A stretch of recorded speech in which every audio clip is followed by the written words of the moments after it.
Thank you. Okay. Thank you very much, Father. It's a pleasure to be here. Before I begin, please remember that everything in Australia is upside down. So I'll be talking about spring a lot in this paper. When I say spring, I mean Northern Hemisphere spring. So Egyptian spring, Jerusalem spring, happening around March, April, not Australian spring. So the time when the sun is over the equator and the time of day is equal to the time of night. Our story, of course, begins with the Feast of Passover itself, and specifically the connection to the day 14th of Nisan. Why is it that the 14th of Nisan in particular is the Feast of Passover? And while a simplistic answer we might give is that this is the day on which the actual exodus from Egypt occurred, there's plenty of evidence to suggest that Passover, the feast, actually predates the Exodus, with several scholars suggesting that it is originally a spring festival. And this seems to be very much in line with the other two major Jewish feasts that in the biblical texts we find are incredibly connected to the agriculture season. These feasts affected the daily lives of people and later came to be filled with the theological content of the covenant on Sinai or the 40 years in the wilderness and so on. And therefore, Passover is very similar to other ancient spring festivals that are well known, including, of course, our very own Egyptian Shem Nisim, always celebrated on Easter Monday by Christians and Muslims alike, and dates back to ancient Egypt. The 14th of Nisan is likewise almost certainly not a coincidence. The Hebrew calendar being a lunar calendar means that the 14th of Nisan is where the full moon is.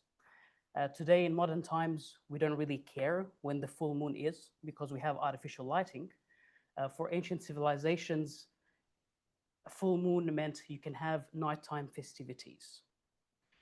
And therefore, when we look at the Feast of Passover, we're not looking at a theological feast that just so happens accidentally to fall on the first full moon of spring, but rather a spring festival held on the brightest night of spring that later came to be associated with the events of the Exodus and the flight from Egypt.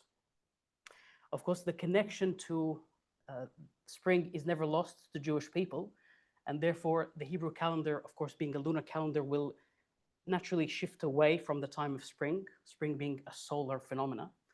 And therefore, when that happens, a leap month will be inserted into the year to bring back the date of the 14th of Nisan to fall around the time of spring.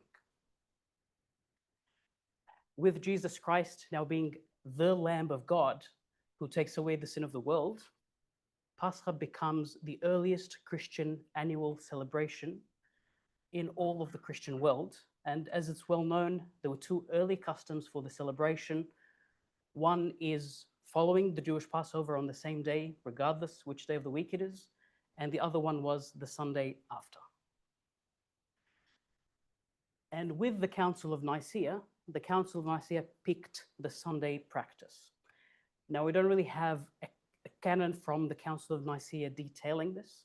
However, there's a bunch of auxiliary documents coming out of the council that tells us that this was indeed a subject discussed then. And this includes the synodal letter sent to Alexandria. To the Church of Alexandria, we further proclaim to you the good news of the agreement concerning the Holy Easter. All our brethren in the East, who formerly followed the custom of the Jews, are henceforth to celebrate the most sacred feast of Easter at the same time with the Romans and yourselves, and all those who have observed Easter from the beginning. And therefore, the Council of Nicaea doesn't specifically set a particular date or a particular calendar on which to observe spring. Rather, it picked the Sunday practice that was already common at the time. And that set the precedence for this formula to be universalized, which is that the date of Easter looks first at the date of Passover, Passover being the 14th of Nisan, which is the first full moon of spring, and Easter being the Sunday right after. If Passover falls on a Sunday, then Easter is going to be 1 week later on the Sunday following. Of course, the significance of spring and the full moon are still very present with Christians who celebrate Easter. And therefore, in a letter that Pope Theophilus of Alexandria sent to Emperor Theodosius at the time, explaining this whole Easter business, he says the law commanded the Passover be observed on the 14th day of the first month, for no other reason than that by imitation of the light of the moon, having the fullness of its course, we, making full the light of our mind, should not walk in the darkness of sin, but blossoming, so to speak, with all kinds of virtues and covered like beautiful plants with their petals, should remain beaming with joy like a field of grain. And therefore we see here very present the ideas of both spring and the full moon within the Easter celebration. What comes along with this idea of celebrating Easter following astronomical phenomena is these, what we call Epact calculations, or in Arabic, حساب الأبقطي. And they are, very simply speaking, a way to take a lunar date, the 14th of Nisan, and convert that into a solar date. And for that, you need two things. You need to have a nominal date for spring, and you need some kind of lunar tables that are going to approximate how the lunar year relates to the solar year. And of course, the current differences in dates in Easter is not because Christians are trying to celebrate on different dates, but because they plug in different variables into the equation. So the Gregorian calendar has a different date for spring than the Julian or the Coptic calendars. At the time of Nicaea, it was both Alexandria and Rome that were at the forefront of these calculations, drawing up lists of years, and for each year when Easter is going to be. And we see lists, 50 years in advance, 100 years in advance, and so on and so forth. The important thing to remember about all of them is that they are models of astronomical phenomena. They try and predict what day is next Easter going to be that corresponds to this astronomical reality of spring and the full moon. What about Jewish observances of Passover? When we look back, we find a remarkable disregard, actually, for Jewish observances. That is, when Jews actually celebrate Passover. This was expressed by Constantine himself in a letter that he sent to churches. For the sake of time, I will go straight to Epiphanius, the Bishop of Salamis, who makes this more explicit. He says the fixing of the date of the Paschal feast is determined by three factors. One, from the course of the sun, in order to know when spring is. Two, because of the Lord's Day, as it needs to be a Sunday. And three, because of the lunar month, which is found in the law. So the Passover may be held on the 14th of the month, as the law says. Thus, it cannot be celebrated unless the day of the equinox, so spring, is past. And he concludes with an important comment here. The Jews do not observe this or care to keep so important a matter precise. With them, everything is worthless and erroneous. So if we look past this polemic in the last sentence, we see that Christians at the time understood very well that the 14th of Nisan is merely a marker for the first full moon of spring. They were familiar with Jewish practices at the time, which is that the Jews were quite content with an approximation for their feast of Passover, and the Christians simply wanted to do better. They wanted to celebrate according to astronomical phenomena that is exact and not approximations. And once again, we see this in the Apostolic Constitutions, a very important church document that had its influence in Egypt and elsewhere. It is therefore your duty, brethren, you have been redeemed by the precious blood of Christ, observe the days of Passover exactly, with all care, after the vernal equinox, that is spring, in order that you may not commemorate the one passion twice in the same year, but only once in the year for him who died but once, without concerning yourselves to celebrate the feast with the Jews. We have known no communion with them, for they have been led astray with regard to the calculation itself, which they think they make perfectly, that they may be led astray and be separated from the truth. But you observe carefully the vernal equinox. The comment about celebrating Passover or Easter twice in the same year means this. If you take a year to be the interval between two springs, if Passover feast falls a little bit before the second spring, this will mean that technically you're celebrating Easter twice or Passover twice, right? Obviously, Jewish people weren't actually celebrating Passover twice, but again, behind the polemic, you see that they are fine with this kind of approximation, and yet Christians are told, observe the spring time, observe the equinox. And so going back to this, there is a very important hidden assumption here, because we always say Easter Sunday is always after Passover. And the important detail in all this is that there's a caveat here, because this assumes Passover is celebrated correctly on its astronomical date. Okay. So if we go a bit practical and look now at the present and what we see with these dates. So this is a small sample size of 11 years. We are very lucky in the modern world to not only know the day of the spring equinox, but the hour and the minute. Something our forefathers, I don't think, would have ever imagined. And here we see the Jewish Passover dates. Notice here two things. One is the same phenomena we saw in the early texts about Jews being content celebrating on approximate days is here as well. So it's going to be a green cell if they celebrate on the same day, and it's going to be red if not. And notice that sometimes the dates are actually quite far apart. So if you look at 2019, the first full moon of spring is March 20th, but Jewish Passover was a whole month after that, April 20th.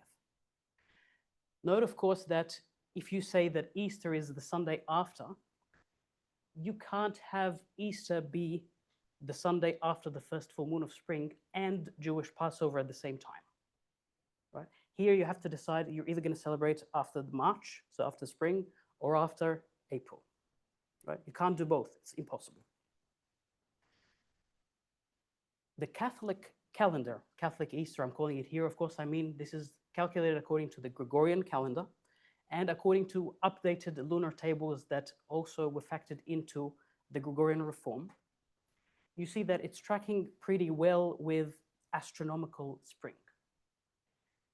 It's not perfect still. So you see 2019 Catholic Easter was still quite far from the first full moon of spring, but it's tracking pretty well. And finally, with Orthodox Easter, so this is going to be all of us following the Coptic and the old Julian calendars, you see that we're not actually doing so well. In fact, if you look at this small span of 11 years, it's only following the first full moon of spring when it happens to coincide with Catholic Easter. Okay? And this is primarily due to the fact that our date of spring is now off from the astronomical phenomena we're trying to model. Our lunar tables are actually okay. They're not as accurate as the Gregorian lunar tables, but they're doing okay. The primary point of difference really is the date of spring. So this is the boat we all find ourselves in if we celebrate on these calendars. Another challenge we particularly face in the Egyptian church in particular is the connections here between this genre of documents called church order documents. They were liturgical manuals, basically, for churches, telling them when to celebrate certain feasts and fasts, among other things. And what really concerns us here is is this relationship between the apostolic constitutions in the 4th century and the Arabic Dusquliya, or the Dascalia compiled in 10th century Egypt. In the 4th century, the text we just read said, observe the days of the Passover after the vernal equinox, which is spring. In the 10th century, the redactor inserted this small phrase to expand on when spring is. That is the 25th of Paramhat, the Coptic month of Paramhat. Now, the 25th of Paramhat is the 3rd of April on the Gregorian calendar now. However, the real spring is happening around the 20th or the 21st of March. So you can see how the dates are quite far now. This interpolation is not really critical in its own right. For the redactor, it made perfect sense. He's helping the reader. However, the challenge now is that in the 21st century, you have an Egyptian going to their local parish and buying a book called The Teaching of the Apostles. And it has a reference to this 25th of Paramhat, making it seem like the apostles have ordained for spring to begin at the 25th of Paramhat. Of course, other churches are very, very well aware of this, and there have been efforts to do similar modifications to the calendars, modeled after the Gregorian reform, and to adopt new rules for leap years. And yet, most of them will still continue to celebrate Easter on the older Julian calendar. So you'll find that a number of Orthodox churches will celebrate Christmas on the 25th of December, and yet they'll still celebrate Easter with the Coptic Church, again, because they've adopted this hybrid approach. Gregorian, according to the fixed calendar, the fixed dates of the feasts, and the Julian with regards to Pascha. And this unfortunately caused a schism with the old calendar, thus rejecting this revision to the calendar. And so it's very understandable now that amongst clergy, there's a sense of hesitance towards pushing further, of course, in fear of more divisions. At some point, the Coptic Church must definitely follow, simply because the dates are shifting away as times go. Now, it'll take a long time, but eventually Easter will fall in summer, even in the Northern Hemisphere, right? And we also have Christmas, of course, that is already drifting away from the winter solstice. And so if we take natural phenomena as a runner on a racetrack, this is really the runner that everybody cares about. This is the runner that everybody's trying to track.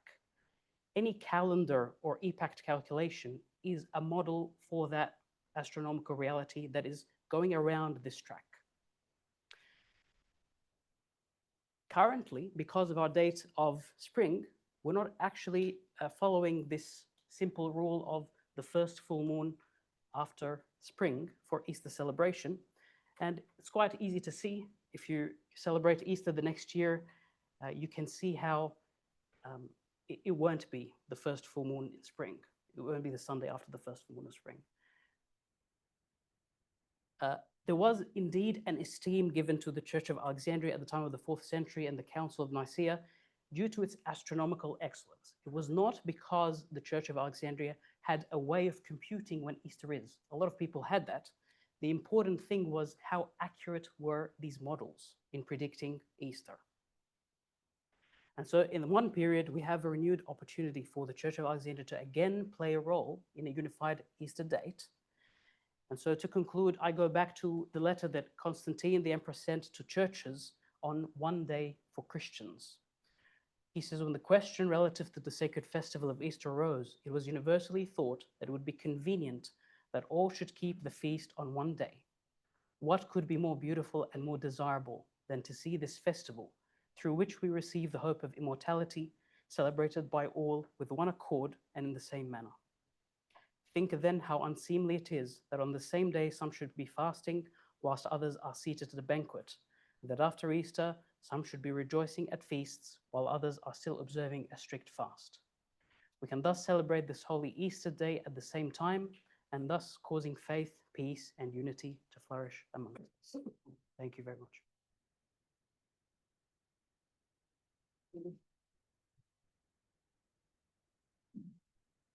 Mina, for this wonderful presentation. We still have time for at least 2 questions.